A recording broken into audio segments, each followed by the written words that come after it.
તો વડોદરા ખાતે છેલ્લા 24 કલાકમાં સમગ્ર જિલ્લામાં સાર્વત્રિક વરસાદ નોંધાયો છે। વાઘોડિયા તાલુકામાં વરસાદને પગલે ભારે હાલાકીનો સામનો લોકોને કરવો પડી રહ્યો છે।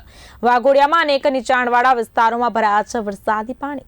ગુગલિયાપુરાના જલારામનગરના વિસ્તારમાં પાણી ભરાયા છે। વાઘોડિયાની નગરીમાં વરસાદી પાણી ફરી વળ્યા છે। સાથે જ મકાનોમાં પણ વરસાદી પાણી ભરાતા ઘરસામાનને ભારે નુકસાન થયું છે।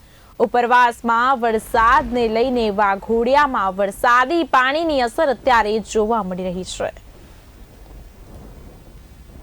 ગુગલિયાપુરાના જલારામનગરના વિસ્તારમાં વરસાદી પાણી ભરાયા છે। સાથે સાથે લોકોના મકાનોમાં પણ પાણી ઘૂસી જતા ભારે હાલાકીનો સામનો લોકોને અત્યારે કરવો પડી રહ્યો છે। સ્ક્રીન પર જોઈ શકાય છે કે ઘરમાં પાણી ઘૂસી જવાના કારણે લોકો હેરાન પરેશાન થઈ રહ્યા છે। ઉપરવાસમાં ભારે વરસાદના પગલે લોકોના ઘરોમાં પાણી ઘૂસી જતા ઘરવખરીના સામાનને પણ ભારે નુકસાન થયું છે।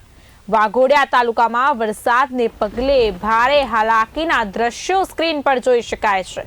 અનેક નીચાણવાળા વિસ્તારોમાં ભરાયા છે વરસાદી પાણી। છેલ્લા 24 કલાકમાં વડોદરામાં સાર્વત્રિક વરસાદ નોંધાયો છે।